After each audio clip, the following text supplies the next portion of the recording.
Endi shu joyda turib aytaymi? Qaynotani zimmasiga degan mavzuda chiqdimi darsimizda? Tug'ilganda bolani beshigini, bolaga bir qator kiyimini, bir paqir saryog'ini olib keltirayotganlar dalilni qayerdan topib olib keltiryapsiz? Bu gapirish og'ir. Buni aytaymi, aytmaymi deb o'ylanib ham chiqdim. Bugun men yerda men borman, ertaga men bo'shashim ham mumkin. Ammo mas'uliyat zimmamda turganda aytaman, qaynotasidan narsa olib keltirayotgan o'g'il bolalar. Qani dalilingiz? Nima narsani urfingizga qoldirib ketyapsiz?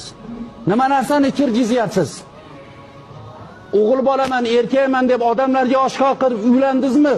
Otangiz siz tug'ilganda to'y qilganmi o'g'il ko'rdim deb? Nima qaynotangizni yuklaysiz?